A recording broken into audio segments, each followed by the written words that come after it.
proud of you. So we're going to cover 2 lectures today. We're doing head and spinal trauma. And that way when we meet back, we'll go over airway management. And then if you want, we can go over heat and cold stuff pretty quickly.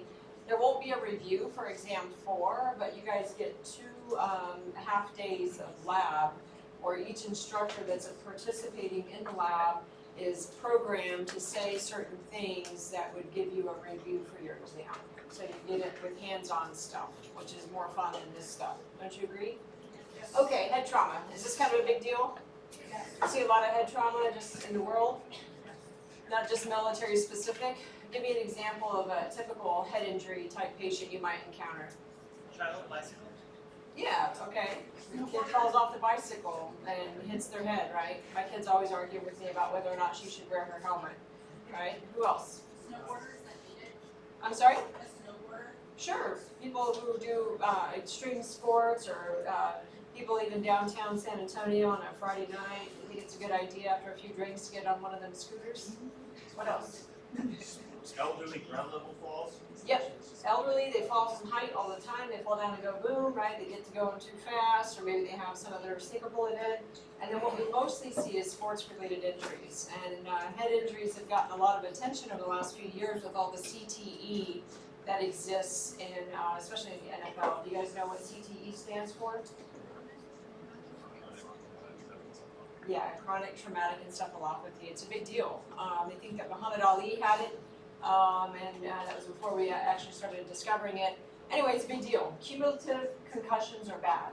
So we're going to kind of cover some of the more moderate, severe TBIs, and then we're going to go back to your run-of-the-mill head trauma. Of course, I had to use Tetinelli, and these are some of the things we're going to talk about. But specifically, we're going to talk about treatment and what we can do as providers to prevent secondary brain injury, which matters, which will actually directly impact the outcome of that patient. So that's kind of a big deal. So let's start with the warm-up case.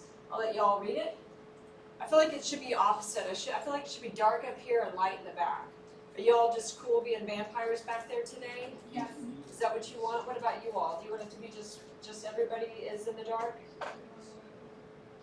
You don't have an exam, so I still expect you to pay attention. But I am suffering from a bad haircut, so I look better up here. It's true, it really happened. Okay, go ahead and read the warm-up case.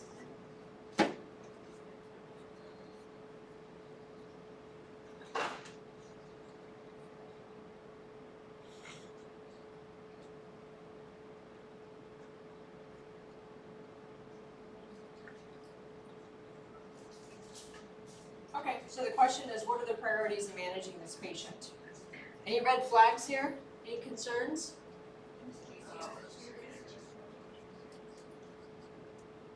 I'm sorry? His GCS went down. Okay, so he's deteriorating. Is that bad? It's off only by 1 point. Is that just an inter-rater, subjective thing, or is this legit? Which element is changed? Verbal, okay, so sometimes that's an area where we as clinicians subjectively disagree with one another. What didn't change? Eyes and motor. So motor, as I have emphasized before, is the most important element. And after we intubate somebody, we take out the voice. So all we have is motor, right, or eye response, because we actually take out the voice when we intubate. So motor by far is the most important. So what are the priorities in managing this patient? This is still trauma block. So what's our management? Yeah, okay, so it's a front-end motor vehicle collision. This is a trauma patient. We're gonna make sure there's no hemorrhage. So X, A, B, C, D, E, F, G, right? Same thing. But it's even more important for airway, breathing, and circulation management in head trauma patients. So we're gonna talk about why. Okay, sorry, I don't know why this is doing this. Okay. So A, B, C, D, E, F, G. So think about for our rapid blood sweep, all right? We are looking for blood in the environment, noting any other injuries, things like that, things that we can control. Airway, is our threshold to address the airway a little lower with head injuries? Why is that? What's that? Yeah, we want to protect the brain. So if they're not able to protect their airway, the only way we as clinicians can protect their brain is to secure their airway for them. Okay, that's very important. Okay. I apologize. Okay, what about oxygen? Is that important to give oxygen? So if we're gonna secure their airway, we're gonna put them on oxygen, but how much oxygen can we put them on, or should we put them on? What's the appropriate amount? Do we just blast them with 100%? So it turns out hyperoxygen, okay, too much oxygen is actually really bad for brain injuries. And what's also really bad for brain injuries is too little oxygen, okay? What's bad for brain is too much sugar. What's bad for brain is too little sugar. Okay, so we have tight controls of these things, so not too much oxygen, okay? We're gonna give them supplemental O2 and then titrate to what they need. Now remember, this is a trauma patient first, so when we get to circulation, we're gonna optimize circulation. What product are we gonna probably resuscitate them with first if they're hypotense? Definitely blood, right? Blood products. We're gonna assume it's a trauma patient is hypotense from internal bleeding until proven otherwise. We need to get a baseline GCS even before we do airway management. Okay, so let's say I'm about to intubate this person because they have an altered level of consciousness. You guys might get confused. You're like, wait a second, that's D. I'm going A. If you're going to intubate somebody, if you're going to sedate and paralyze them, you need to get a baseline GCS because that's the best neurological test that you're going to be able to do before you intubate them. So you need to get some sort of baseline neurological okay? We're going to expose, treat for hypothermia, perform EFAS if they're hypotensive in the trauma bay, and then obviously we need a CT scan if possible. Okay, so most TBIs, are they mild, moderate, or severe? Most brain injuries are mild, right? In fact, about 80% of all head injuries are considered mild. This is where me and my surgery colleagues have a fundamental disagreement on what constitutes mild. The DIVBIC, the VA, everybody considers mild TBI to be a GCS of 13 to 15, all right? But from an evidence-based medicine, when we classify people with a GCS of 13 as mild, we end up not treating them as aggressively, and that subset of patients actually have a worse outcome. But just to not confuse you all, in phase 1, we're all on the same page. A mild TBI is 13 to 15, moderate is a GCS of 9 to 12, and 3 to 8 is severe, okay? But most of the people that we see that have head injuries, they're mild, they're concussions, right? Do you have to lose consciousness to have a concussion? What do you have to have? Some sort of mechanism of injury, and then what else? What other symptom, or what do you have to have? I mean, how do you know if a kid who got hit on the sports field has a concussion or not? Yeah, sometimes they'll present with headache or nausea, but really they just have to be dazed, confused, see stars, just something really quickly. They don't have to be knocked unconscious. And they may or may not have an ongoing headache to have a concussion. They usually do. Sometimes if it's more profound, they'll be vomiting or even be somnolent or have altered level of GCS. But they don't have to be knocked unconscious to have a concussion. What's the definition of post-concussive syndrome? Did you guys learn this in neuro? What constitutes post-concussive syndrome? What timeline? It's usually 3 months to a year after the initial insult for them to technically have post-concussive syndrome. And so they may have ongoing symptoms from the initial hit, but they're not diagnosed with post-concussive syndrome until it's been at least 90 days after the hit. That's pretty crazy, right? All right, so good news is concussion is 80% of head injuries. Moderate TBI, which is a GCS of 9 to 12, only constitutes about 10% of all head injuries. So that's pretty good. But unfortunately, those that have a GCS of 9 to 12, 8% will require some sort of neurosurgical intervention. What does that mean? A neurosurgeon's going to have to go in there and drain something 10% of the time. That's pretty bad. I'm sorry, 8% of the time. That's bad. 8% of the 10% get some sort of neurosurgical intervention. That's really bad. And then severe TBI, mortality is about 40%. So overall, this constitutes a small subset of what we see, usually because they have catastrophic outcomes at the time of injury. Almost half will die, and usually they die within the first 48 hours. All right? Any questions so far? Did you guys learn about GCS, scoring mild, moderate, severe before? Are you in surgery 3 yet? Okay, you will be right after this, and then there's a lot of overlap between EMED 4 and surgery 3. So why is it such a big deal? Why does the brain, why is it so subjected to head injury, and why do we have alterations of consciousness because of it? Just by anatomy, what's happening in the brain? Yeah. Yeah, okay, you got this like soft tissues kind of floating in an inelastic skull attached at the base to a spinal cord, right? And housed in that is this homeostasis of cerebral spinal fluid. What else? The brain, and what else? What else is in there?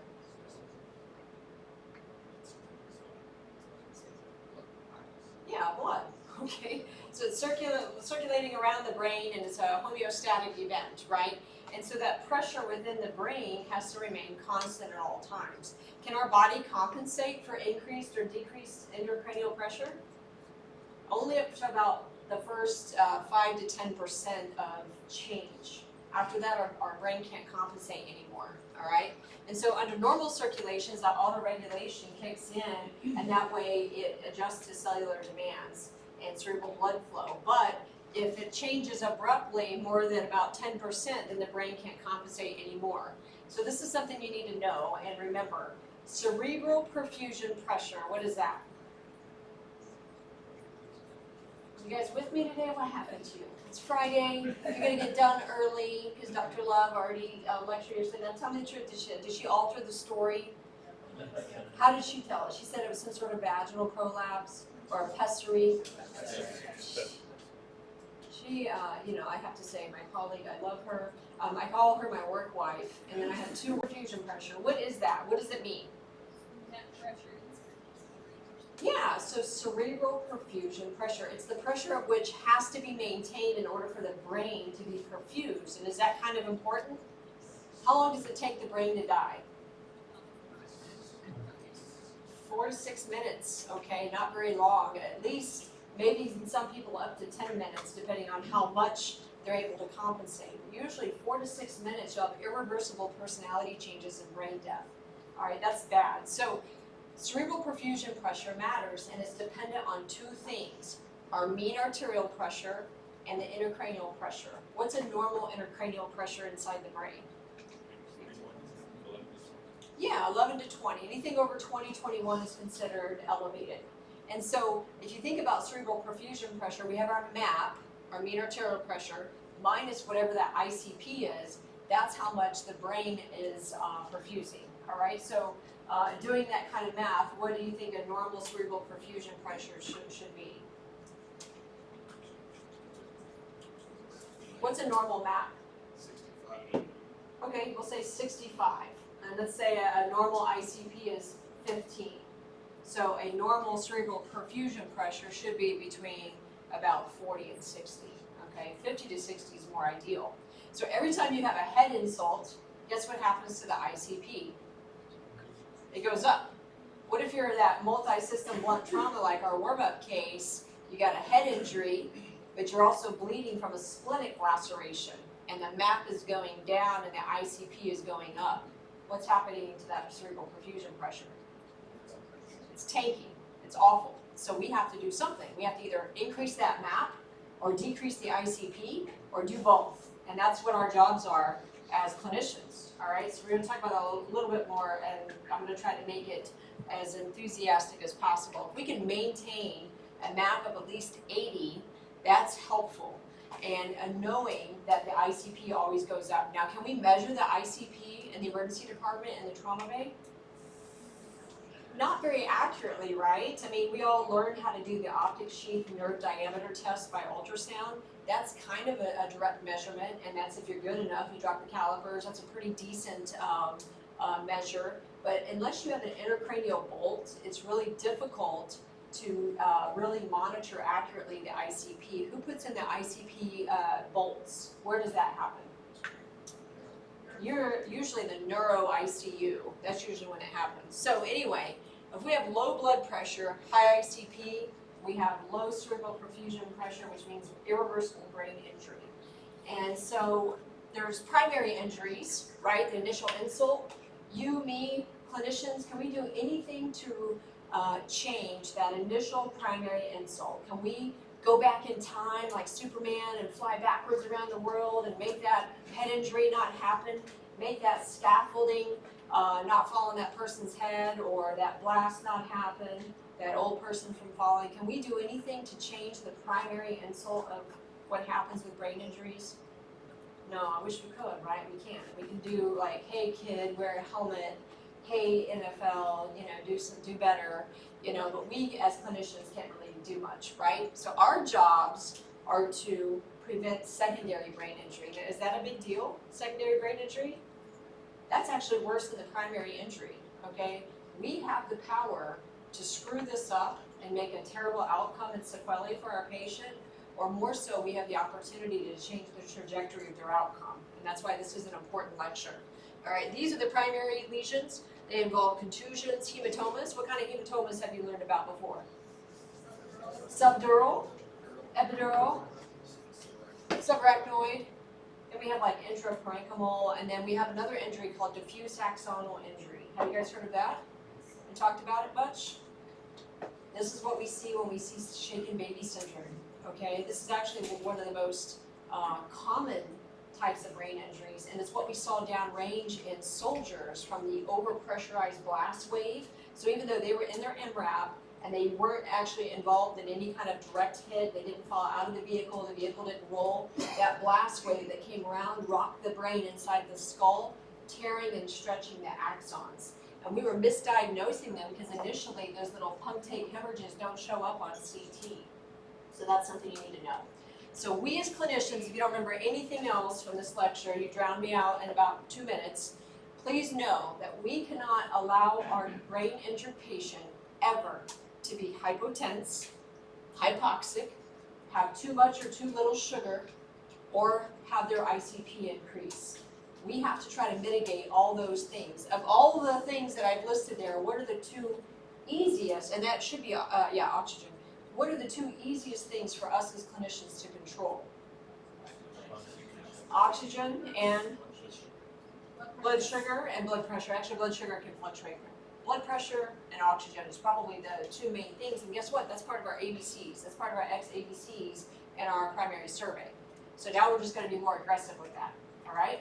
So you guys haven't learned this before. They used to teach it in neuro, but you guys learned about spinal cord syndromes like Brown-Séquard, things like that. These are brain herniation types. So in other words, as the pressure increases in the brain and it gets to be so high, the brain has to move, but there's not much space, right? Because the skull is an inelastic skull. So what's going to happen? Where can it go? Well, there's ventricles within the brain, so it's either going to shift over, which is called a midline shift, which is the most common type of herniation syndrome. It'll kind of just push over. It can push up, it can push down through the tonsils, and we're going to talk about that. There's a lot of different ones, and when you read these, they get really confusing, all right? So the ones that I've highlighted here are the ones that I expect you to remember. That way you can focus on them because they make sense. Uncal transtentorial, we're going to talk about that. Subfalcine, which is midline shift, most common, and upward transtentorial. And I'm going to talk about that a little bit more. Okay? Those three. So what happens? So in an uncal, the reason why I'm making you guys learn this one is because it's always on your board exams. This is from a temporal lobe hit, and what happens is you get that unilateral dilated pupil. Have you guys seen that? You've heard of it? It's not the most common type of herniation, but it's the most commonly asked on board exams, your pants, things like that. You're supposed to have been trained, even inherently, even if you weren't medical before, that if somebody has a head hit and they have a dilated, blown pupil, that indicates a head injury, right? You guys have all learned that at some point, even if you didn't realize it's called an uncal herniation. It causes an ipsilateral fixed and dilated pupil because of unopposed sympathetic tone, and basically it's actually pushing on cranial nerve 3, okay? It's that parasympathetic fibers running along cranial nerve 3. They also get a contralateral motor paralysis, so contralateral to the side that's hit. So they get hit right temporal area, big blown pupil, opposite side motor weakness, okay, makes sense. And then they can, as if it continues to herniate, they'll start posturing. All right, you with me? All right. Here's the subfalcine, also known as midline shift. This is the most common. So we kind of divide the brain into hemispheres, and if you guys can look at that CT, can you appreciate that on the picture, it looks like the left side is pushing over into the ventricle on the right. That's called a midline shift. Subfalcine, that's the most common. That's a mass effect with medial direction. And again, whichever side is injured, they usually get a contralateral leg weakness. All right, that's important. Now, I'm not going to make you remember the cerebellotonsillar herniation. Just know that it exists. It's when it herniates through the tonsils. What I will ask you to remember is this upward transtentorial, and that's just because it's always on the board exams, and I want to help you be successful. This is where they come in, they're obtunded, they're not really responsive. When you open their eyes are looking directly downward. They have a downward conjugate fixed gaze where their eyes are just looking down. They have no vertical eye movements at all, and a lot of times both pupils are pinpoint pupils, okay? These are indicative of certain brain herniation syndromes. Has anybody heard of the term calorics? What's that? Yeah, that's when we're trying to do something when they are presenting, they have like no brain activity at all. Now we have the ability for neuro to come down and the trauma bays and do an EEG right at bedside. But initially, if like nobody's home at all and you suspect a major brain injury and they haven't gone to CT yet for whatever reason, maybe they're too hypotense from their other injuries, you can do a few things. You can shoot cold water in their ear and they should have a response. Should their eyes go towards or away? Opposite? It's like it's slow, it's slow and fast. That's right. So the eyes will actually change directions based on the calorics. The other thing that we can do is something called doll's eyes. Have you ever seen that maneuver? Where when somebody's like really brain injured, they'll take their head and move it left or right, provided they don't have a cervical spine injury, and their eyes just kind of go like the direction, like as if you had a doll. Have you ever seen those dolls? You guys have better toys, okay? But in the 70s, we had these stupid, ugly dolls. In the 80s, that their eyes would move opposite direction when you move their head. So those are some things that we do at bedside sometimes, very rarely now, because now we have the ability to do EEGs. I'm not going to ask you that for the exam. I just want you to know so that you're familiar. Now, you've seen GCS quite a few times. Remember in trauma, a GCS of what equals intubation? Equal to or less than 8. And the whole premise of that and the way it started is that it's assuming that head injuries happen in a bubble. It's just a head injury, and we've got to control the airway.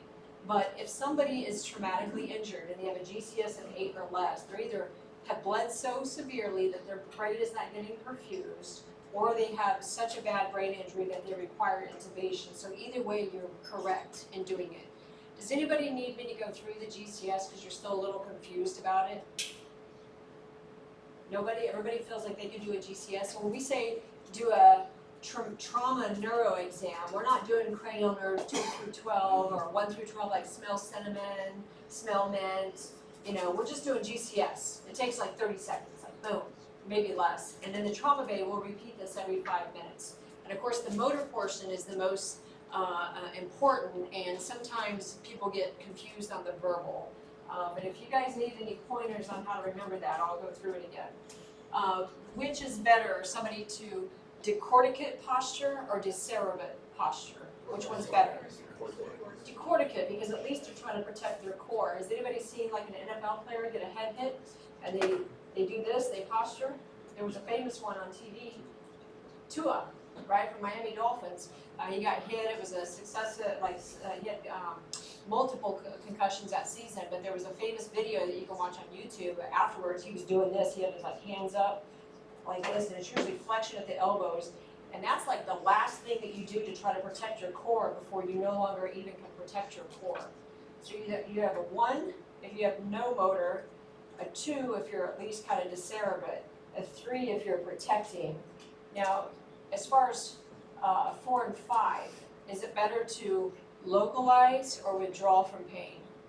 I know I have the numbers right up there. So localizing means you're pinching me and I'm gonna grab you and get you off of me. Like that's hurts, get off of me. That's, I'm, you're bothering me. That's direct movement, right? That's moving to the localized pain versus you pinch me really hard, you're hurting me, and I'm just like, kind of passively moving away from it. And the reason why I'm explaining those is because people get confused, and maybe if you can at least remember motor, you'll do a really good job. Okay. All right, let's go through CTs. You did this with Colonel Johnston, right? You guys went through some CTs? And this one slice, does that look like a pretty normal CT?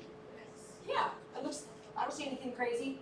All right, let's go through some bad CTs, okay? All of these people had a GCS of 4. So all of them are pretty bad off. Do you all agree? 4 is bad because this desk has a 3. So these people only have a 4. But not all head injuries are created equal. So we're gonna go through these, and I just wanna show you a CT of each of them because you might have these on your exam, okay? You might have to pick them out. Epidural hematoma, what does that look like? Oh, you associate it with a lucid interval, very good. That's the buzzword, lucid interval. That means that they were awake, had a GCS of 13 at scene, and all of a sudden en route they dropped to a 9 or 8 or 5. Okay, very bad. They had that lucid interval, okay? Why does it look like that? Why is it biconcave or football shaped? Yeah, it's outside the dura, and guess what? There's little suture lines there. And it's like sewn into the brain, not sewn like God was not a seamstress or whoever created us, depending on your, whatever your beliefs are. But the suture lines are adhered to the skull, so the blood cannot extravasate outside of those suture lines, so that's why it looks like a little football. It stays within a suture line. Did you guys know that? That's why it looks like that. What about this next one? Contusion or hematoma. All right, those are pretty common. They just look like bleeds that can be anywhere, right? Anywhere within the brain. The far upper right, diffuse axonal injury. What do you think about that? Do you see anything crazy? You see one little tiny punctate hemorrhage. Sometimes you don't even see that initially. Sometimes you'll see a whole bunch, all right? That is very common, and we see that, unfortunately, with shaken baby syndrome. We also see subdurals with shaken baby. We see this with our soldiers downrange. Yes, ma'am? Yeah, it depends on the slice, you're right. Depending on the slice, you can see the ventricles. So you really can't get a good accurate feel unless you're flipping through. But in this particular slice, you can't see the ventricles, but you can see the punctate hemorrhage. Yeah, they usually, it depends on how bad they are. They can have increased ICP and also have herniation and also have other brain bleeds. But if I were to scroll through the rest of this one, you'd still be able to see the ventricles. Uh-huh. What about subdural? Who gets those? Alcoholics and elderly, right? Because it's a low pressure tearing of the bridging veins. All right, we're gonna go through this again. I saw a guy not even 2 weeks ago in Uvalde. He said he's had a headache for 3 months. He fell 3 months ago, and of course he's an alcoholic. And he finally came in because he keeps losing his balance. So I did a CT of his head. Of course, he had acute on subacute on chronic subdurals. So they saw old subdurals that were older than 2 weeks old, subacute that were more than 48 hours, and acute within 24 to 48 hours. So he had, I don't even know how he was alive. He was able to walk, and he was just saying that he was a little bit off balance, So I've never seen, I've seen acute on subacute or subacute on chronic, but I've never seen acute on subacute on chronic bilateral subdurals before. It was pretty good. So anyway, that's who gets it. Elderly and alcoholics, bridging veins, because as we get older, our brains atrophy, and those bridging veins are exposed, so a little head hit, they fall down and go boom, boom, it tears. It's a low system, so it can bleed for some time. Subarachnoid, what do y'all think about that? So a spontaneous subarachnoid, if you catch it fast enough, they do pretty good, right? Sudden onset, worst headache of their life. But if it's a traumatic subarachnoid, they do not do well. That's the highest mortality rate of all of them if it's a traumatic subarachnoid, because they also probably have a traumatic subdural or epidural in addition, because it takes a lot of force to cause a traumatic subarachnoid. Now we can develop them spontaneously and it's really bad, and by itself, if it was just subarachnoid, the body, the brain brain is able to drain a lot of those blood products, so as long as the system doesn't get clogged, or we intervene fast enough, they'll do fine. But a traumatic subarachnoid takes a lot of pressure, and so this, of all of these CTs up here, all things being equal with the GCS, this is the worst head injury up here. And then lastly, what's this last one? It's just diffuse swelling, okay? We don't really see anything bleed-wise, but it's just diffuse swelling. So we're gonna go over those again quickly, that's why there's so many slides in this lecture, but the next ones we're gonna hit pretty quickly. Okay, so we talked about GCS. Is GCS a validated tool? Is it used worldwide? Where was it developed? Glasgow, which is where? Scotland, you're correct, awesome, okay. All right, and it's great, right? We can actually repeat it, and it's usually interchangeable. We usually get it right, minus maybe 1 point. All right, so when we suspect somebody might have a head injury, what kind of things do we want to know about the patient?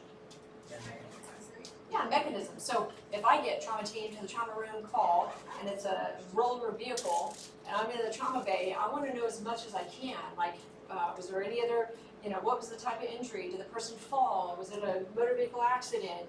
Were they assaulted? I want to know as much as I can so I can kind of get an idea of what kind of injuries are there. If they did fall, was it 3 stories or was it falling from being on their knees? I had a guy yesterday that was just doing some work in his attic and fell from his knees and hit his head, like he was already on his knees. So less impact than somebody who falls out of a 3-story building, right? And the impact in which they land on matters as well. What kind of damage to the vehicle, airbag deployment, where they wearing their seatbelt, where they ejected, things that we've already covered in our trauma lecture, right? And then fatalities at the scene, what does that tell you? Yeah, that means this is probably pretty severe, right? We also want to know, hey, were they intoxicated? Are they on medication, specifically blood thinners of any sort? Did they have any seizures when the EMS arrived? And what was their baseline GCS when they were first initially evaluated? And so when we're finally receiving these patients and we're doing our physical exam, we're going to follow the ATLS principles and our XABCDEFG principles, right? And we're going to assume that anybody with a brain injury also has a C-spine injury because that's the most commonly injured and missed injury on trauma patients. We're going to classify them as mild, moderate, or severe. So a severe TBI is a GCS of what?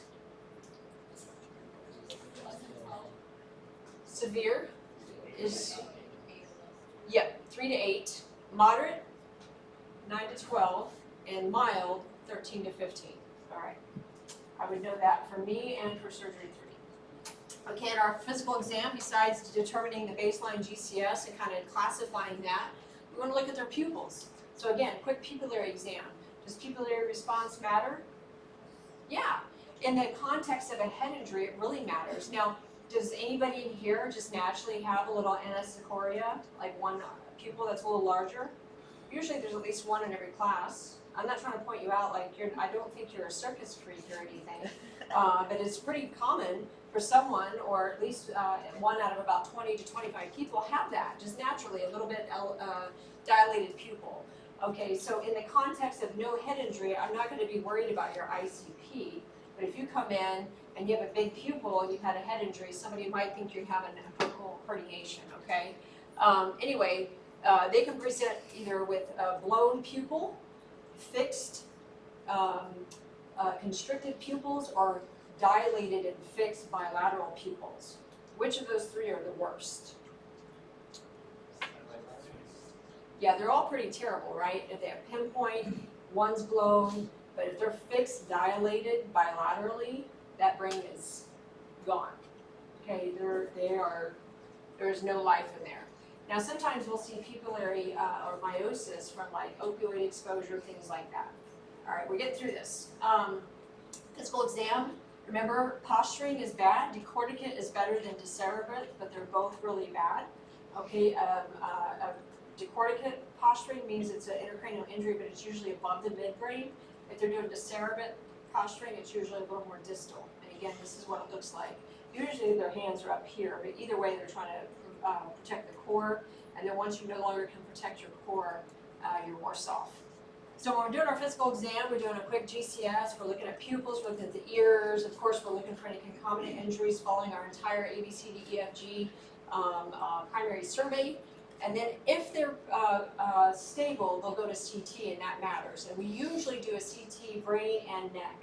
Now, here's a rule you need to know. Anybody that comes into your emergency department, urgent care, or wherever, if they have evidence of trauma above the clavicles and they're over the age of 65, even if they tell you they feel fine and their neck doesn't hurt, they get a head and neck CT.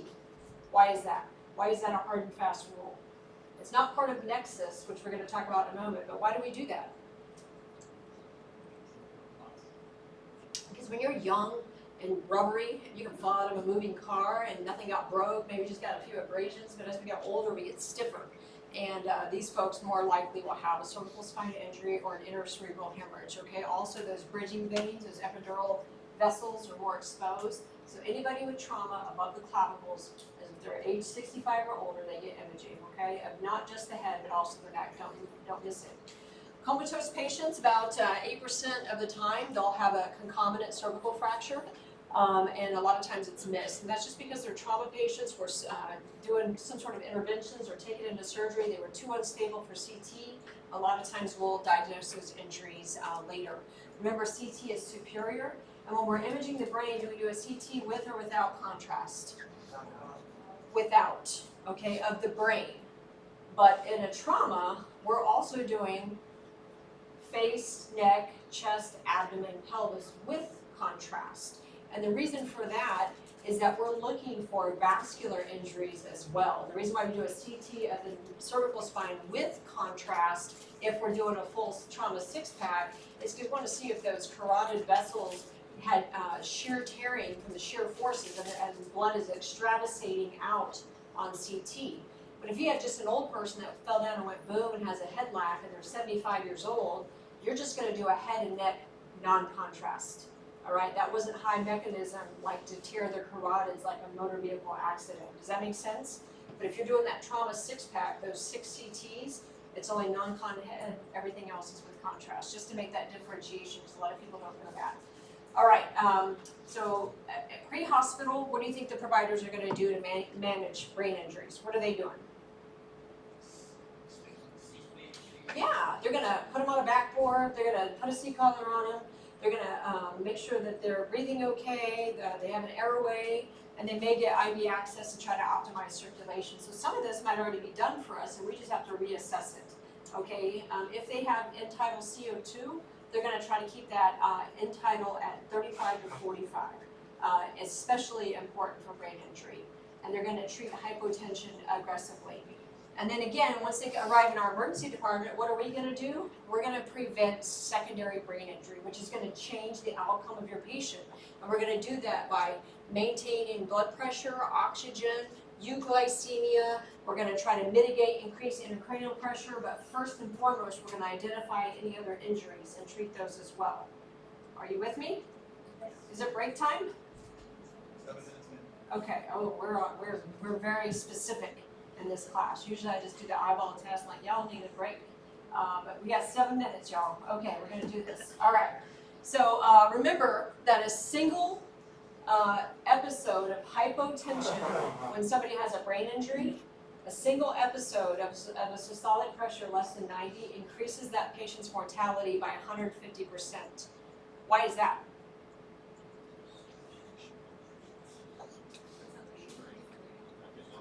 Yeah, so that the cerebral perfusion pressure is dropped, but also there's an ongoing secondary cascade of events that happen, just like we do with our spinal cord.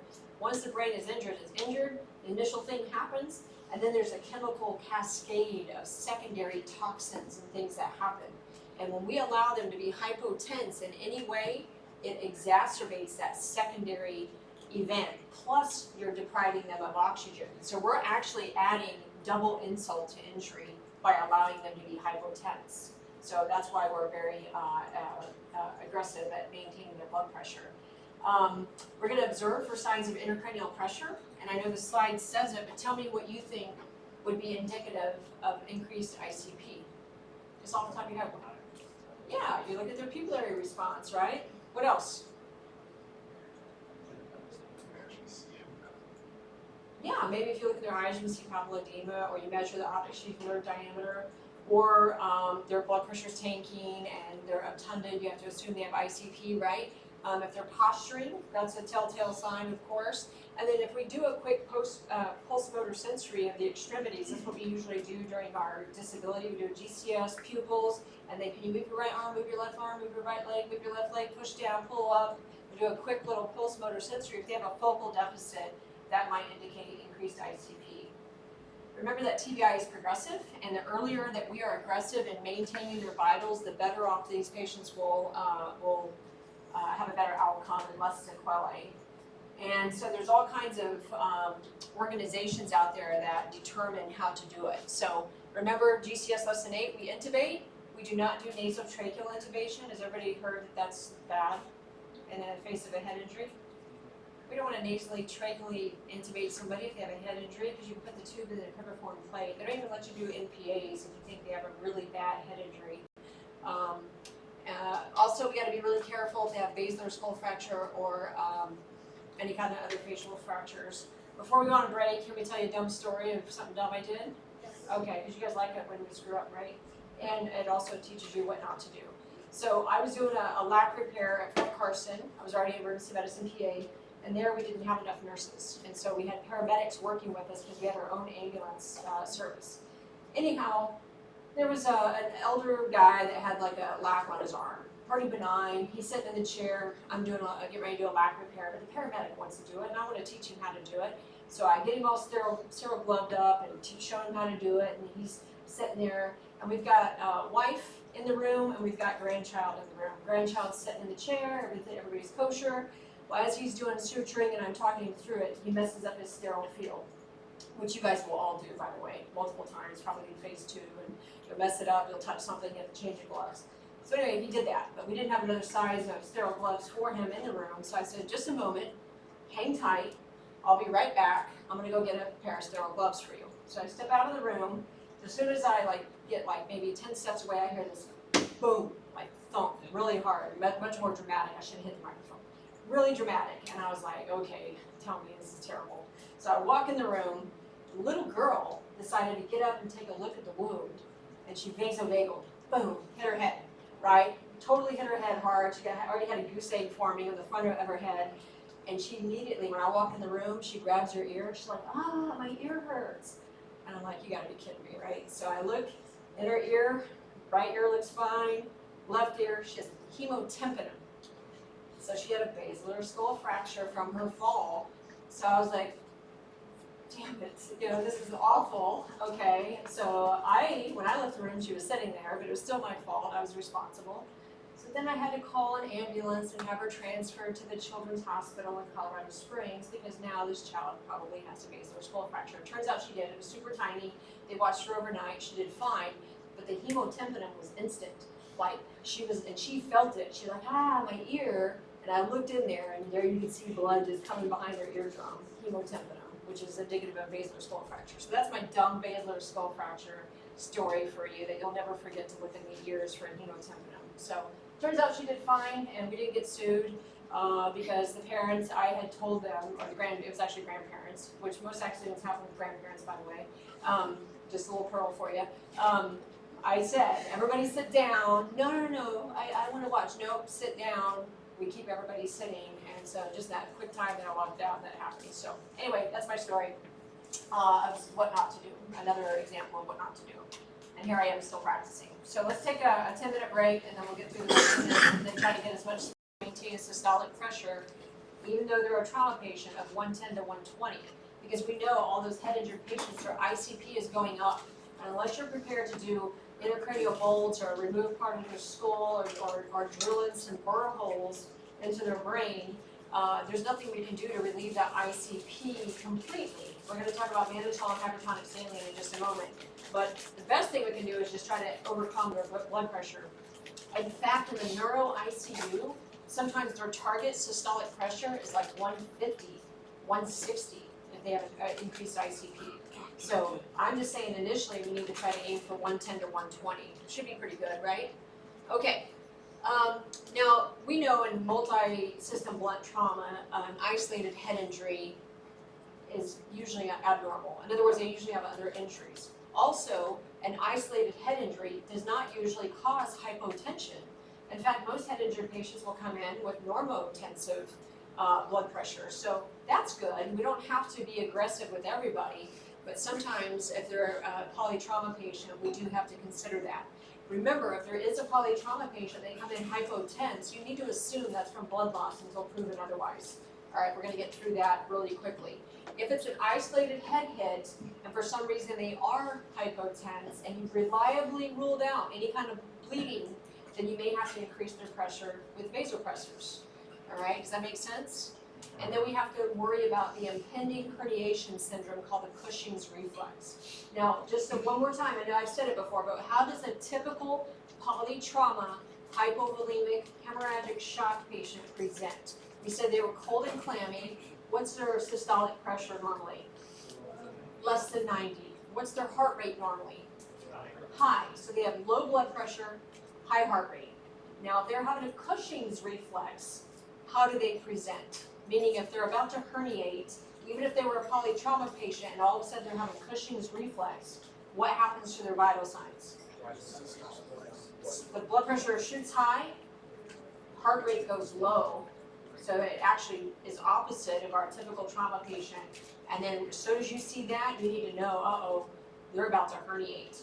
And that is when you would start, if you haven't already, start doing interventions like mannitol, hypertonic saline, or both, or even transiently hyperventilating them so that you can get them to the ICU so that the neurosurgeon can do remove part of the skull. That's the only time that you would do it. Otherwise, never, ever, ever hyperventilate a patient. All right, so what can we do besides increasing their pressure? We can elevate the head of bed. Believe it or not, that decreases the ICP by 15 millimeters of mercury. That's a lot. Okay, it can up to 15 millimeters of mercury. That's a big deal. And so that's just 20 to 30 degrees. Now, can we elevate the head of a bed on a litter patient in the military litter, that green ugly litter?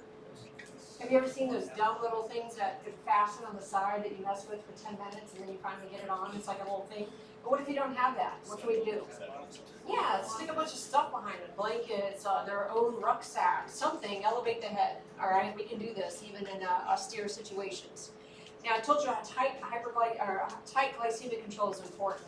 We usually don't start managing this right away in the ER. This is usually once they're into the ICU or the neuro ICU or the STICU, which is the surgery trauma ICU. They'll put them on an insulin drip and do a finger stick glucose like every hour. And they'll keep them very, their sugar very controlled. Also, they'll give them Offermev, which is the IV Tylenol. They'll make sure that they don't spike a fever because once your brain's insulted, all kinds of things happen. They're going to keep them from being hypothermic, but they also want to keep them from being hyperthermic. They're going to put them on seizure prophylaxis. What are some options for seizure prophylaxis to prevent seizures? Keppra, levetiracetam, great medicine. Anybody with significant head hit, I encourage you to try to cover them with a loading dose of at least 1 gram of the Keppra. All right. The TC3 guidelines say don't do that. Only if they actively seize, give them a benzo and then prophylax them. But obviously we are clinicians and we have to make decisions. And so I personally, if somebody has a really significant head hit, I treat and do seizure prophylaxis. So you can practice however you prefer. What do you think happens to the ICP during a seizure?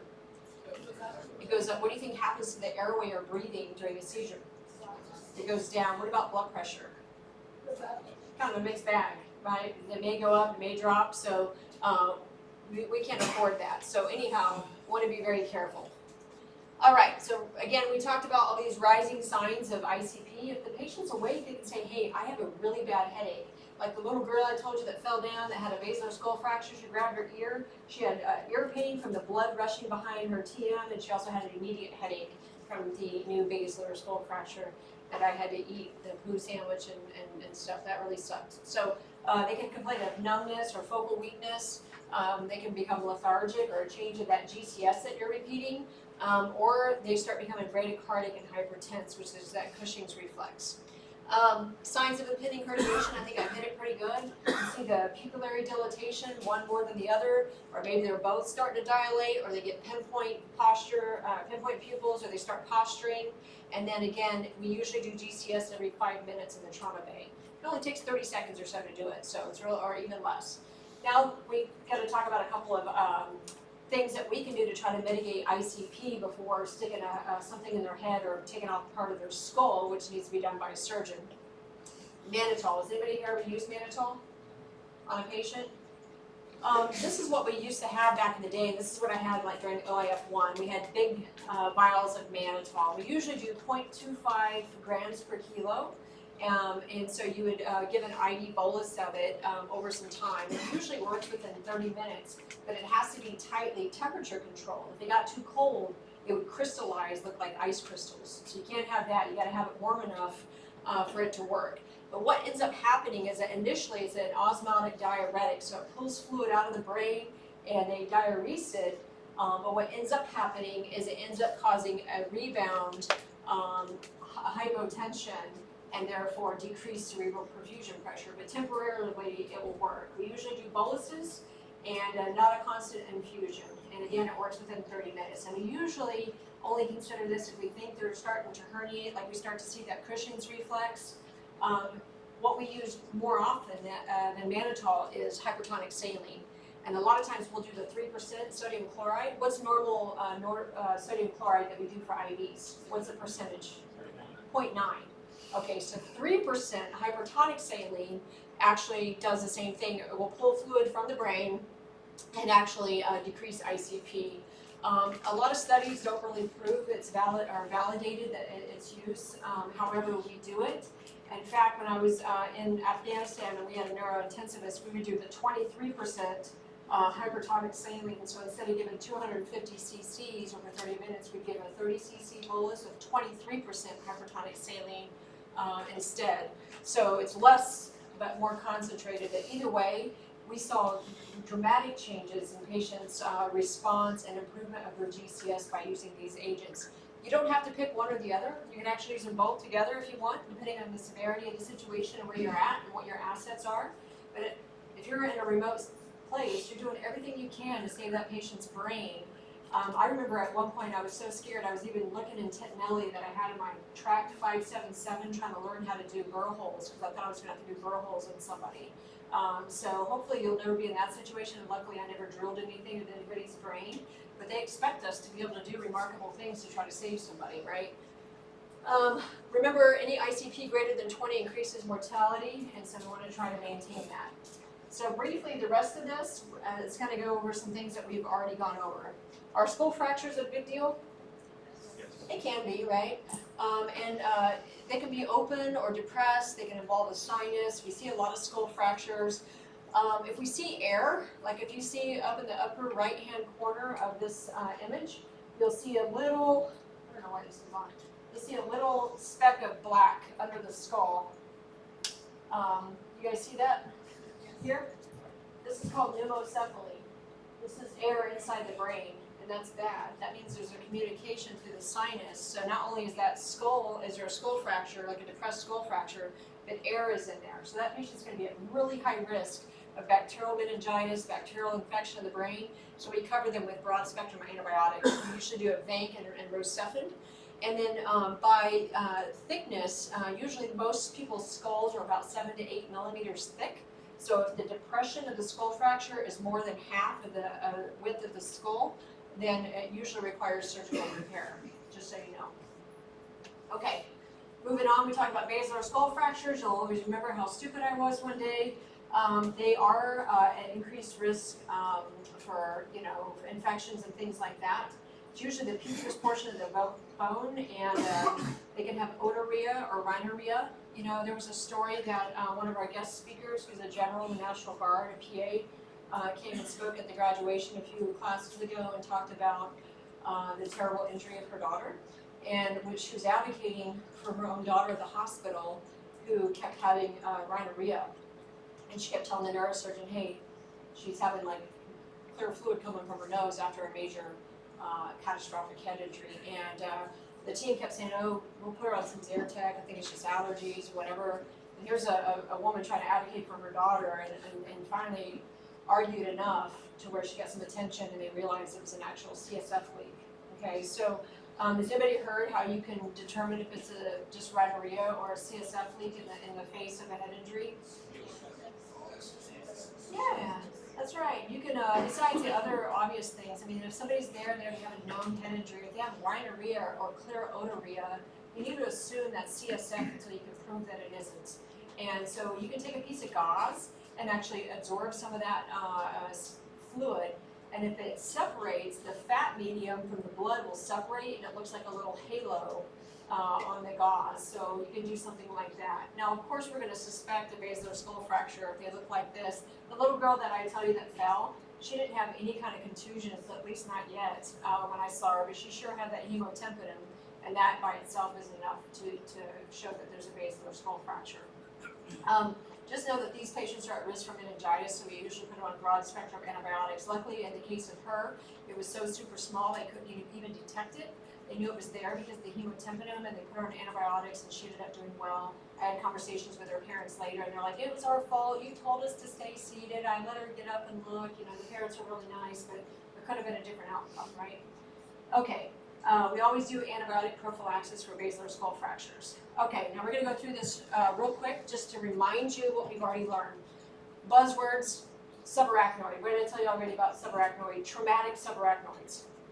They're super bad, right? They're the worst because it takes a lot of force to cause a traumatic subarachnoid, and oftentimes they'll have an epidural, a subdural, or all of the durals, okay? All of the hematomas, okay? They have blood in the CSF. How soon after the trauma do we need to do a CT to detect it?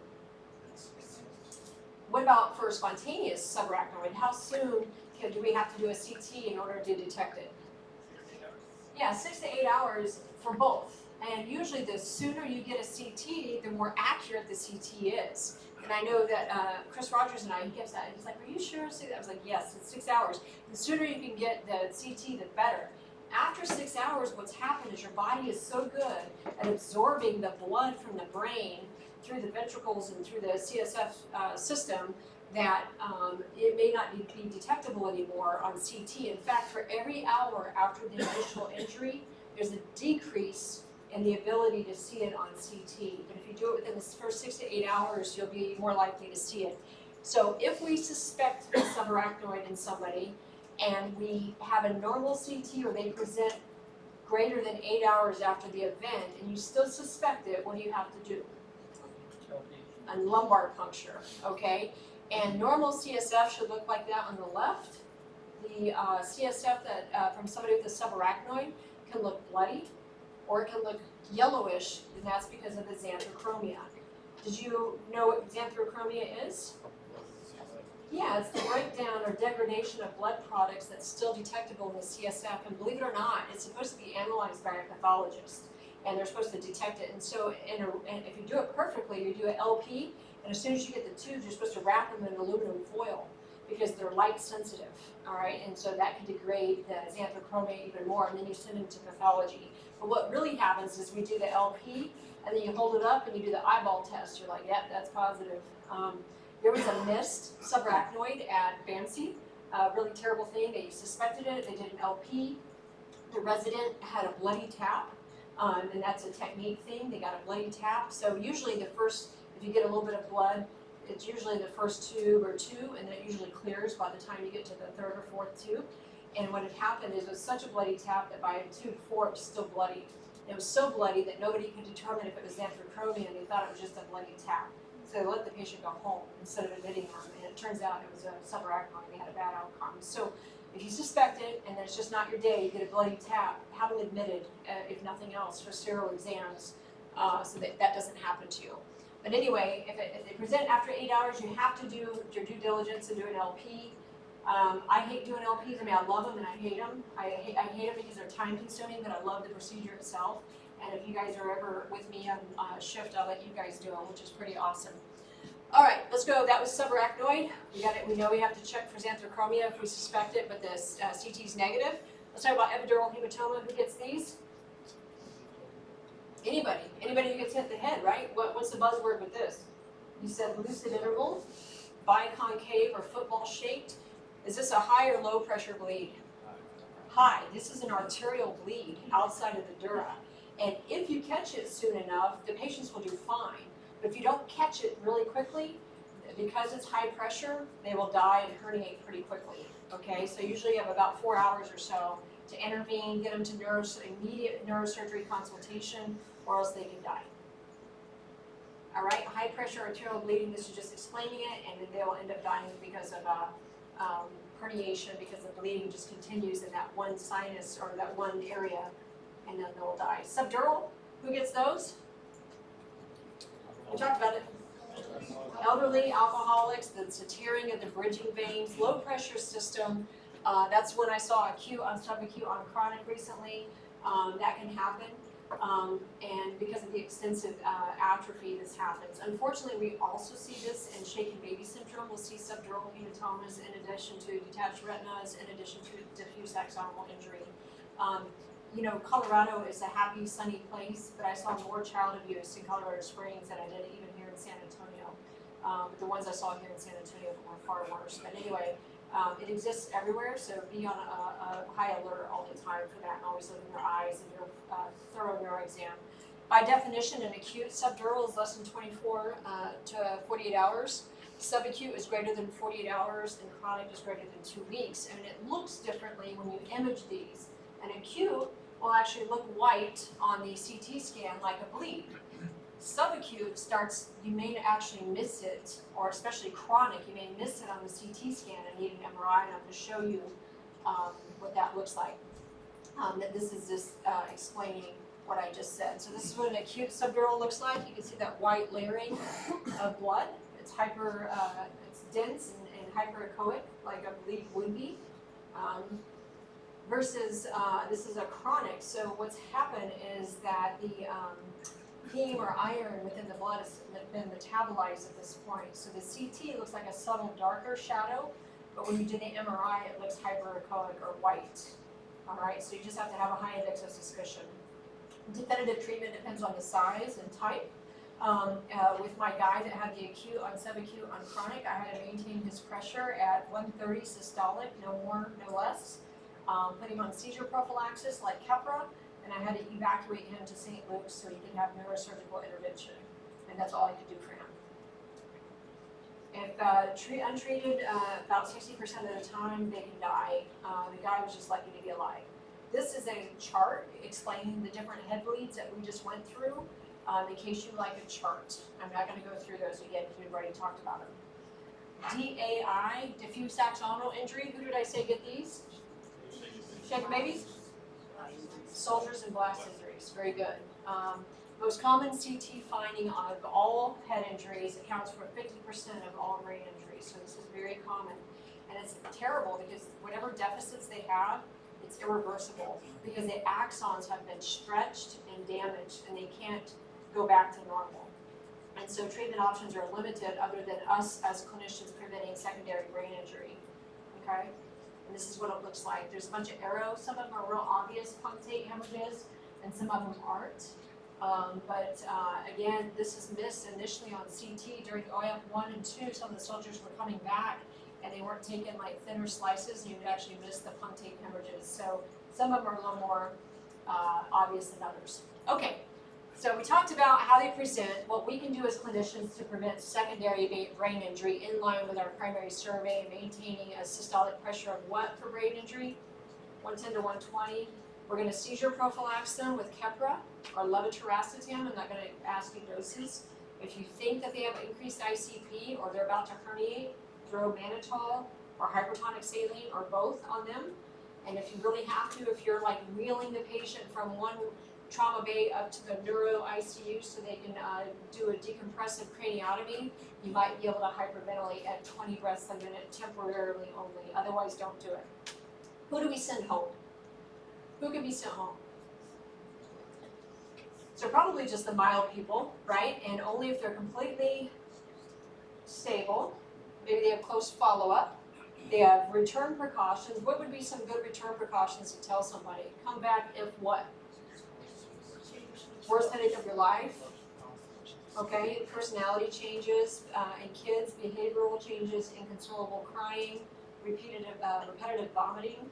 Those are all bad signs and return precautions. So you can send most people with mild TBI home. I would argue that if somebody has a GCS of 13, make sure you've done your due diligence and maybe some imaging, because that's those people have bad sequelae, even though by definition it's still mild. Mild is not mild if you have a GCS of 13, just in real practice. Everybody else, if they have a GCS of under 13, so 12 and under, guess what? They need to come in. They need to come in to a hospital or be transferred somewhere, so that makes disposition pretty easy, right? If they're severe, moderate or severe, they need some sort of neurosurgical intervention a lot of the time, so you're gonna bring them in. So that makes things a little easier. For those mild TBIs, like we mostly see, like concussions and soldiers get them in combatives, or football play on the fob. What are the directions that we tell them besides go home and return precautions? What should they take for their headache? Only Tylenol, no NSAIDs, right? We don't want any antiplatelet agents or anything that inhibits any kind of bleeding factors. What should they do with their brain? Rest it. How do we rest it? Do we go play Call of Duty? Do we do any other sports or anything high functioning? The answer is no. We don't operate machinery, equipment, we don't drink alcohol, we don't do any of those things. We have to rest that brain. And that goes for kids too. No video games, no reels, they truly need brain rest, okay? All right. Some special populations, anticoagulation increases bleeding for intracranial hemorrhage. That makes sense, right? They're more easy to bleed anyway at baseline. And if they have a brain injury, they're more apt to bleed. You can reverse some of those.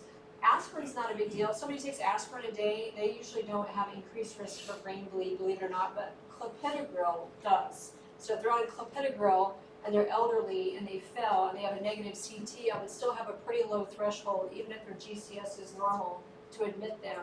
Sometimes they'll do a repeat CT 6 to 12 hours later, and if it's still normal, they'll let them go home, okay?